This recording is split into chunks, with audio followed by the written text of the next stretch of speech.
5 പില്ലറുകളുടെ മേലെയാണ് നമ്മൾ ഈ പാഠ്യപദ്ധതിയെ പടുത്ത് വന്നിരിക്കുന്നത്. പരിശീലനത്തിലൊക്കെ 5-നും 5 പേര് വെച്ച് നമ്മൾ അഡ്രസ് ചെയ്തിട്ടുണ്ട്. ഒന്ന്, ഡിജിറ്റലൈസ്ഡ് ആയിട്ടുള്ള ഒരു പാഠ്യപദ്ധതി. ഒരു QR കോഡ് സ്കാൻ ചെയ്താൽ ഒരു പാട്ട് കുട്ടിക്ക് കേൾക്കാം. എന്താണ് ആ പാഠത്തിൽ പഠിക്കാനുള്ളത് എന്ന് കുട്ടിന്റെ ഉമ്മാക്ക് ഉപ്പാക്ക് മനസ്സിലാക്കാം. അപ്പോ അധ്യാപകൻ തന്നെ, പാട്ടുപാടാൻ അറിയാത്ത അധ്യാപകൻ ഈ QR കോഡ് ഉപയോഗിച്ച് ആ പാട്ട് കുട്ടിക്ക് കേൾക്കും. അപ്പം ക്ലാസ് മുറി വളരെ ലൈവായി നിൽക്കുന്ന ഒരു പശ്ചാത്തലം ഉണ്ടാവും.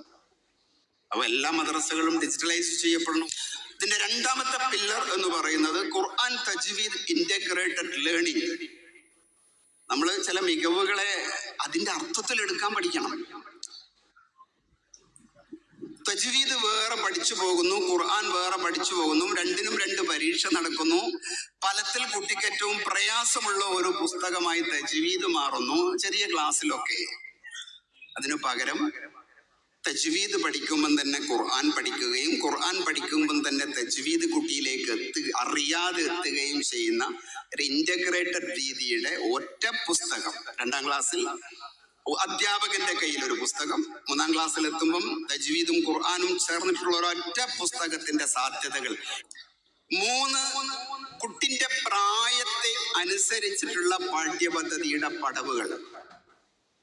എന്താ കുട്ടിന്റെ പ്രായത്തിന്റെ പ്രത്യേകത? 1ാം ക്ലാസ്സിൽ പഠിക്കുന്ന 5.5 വയസ്സുള്ള ഒരു കുഞ്ഞ് എങ്ങനെയാണ് ഒരു പുസ്തകത്തെ കാണുന്നത്? എന്നാൽ 10ാം ക്ലാസ്സിൽ പഠിക്കുന്ന 16 വയസ്സുള്ള ഒരു കുട്ടിയെ സംബന്ധിച്ചുള്ള ഒരു പുസ്തകം എങ്ങനെയാണ് ഒരു മെറ്റീരിയൽ ആയിട്ട് വർക്ക് ചെയ്യുന്നത്? നമ്മുടെ 5ാം ക്ലാസ്സിലെ പൊതുപരീക്ഷ കഴിഞ്ഞതിന് ശേഷമുള്ള കുട്ടികളുടെ കൊഴിഞ്ഞുപോക്കിന് നമുക്ക് എങ്ങനെയാണ് പ്രായമനുസരിച്ച് അഡ്രസ്സ് ചെയ്യാൻ പറ്റുക? ഇങ്ങനെ നിരവധി വിഷയങ്ങൾ ഒരു പാഠപുസ്തകത്തിന്റെ നിർമ്മാണ ഘട്ടത്തിൽ നമ്മുടെ മുന്നിലുണ്ടായി. അതുകൊണ്ട് തന്നെ പ്രായത്തിനെ മനസ്സിലാക്കിക്കൊണ്ട് +2 കഴിഞ്ഞു പോകുന്ന ഒരു കുട്ടിക്ക് എന്തൊക്കെ ലൈഫ് സ്കില്ലുകൾ കിട്ടണം, എന്തെല്ലാം പരിസ്ഥിതി പഠനവും പരിസര ബോധവും കുട്ടിക്കുണ്ടാകണം, ഏത് രീതിയിലുള്ള ഇലാഹി ബോധത്തിലൂടെ കുട്ടീനെ കടത്തിവിടണം.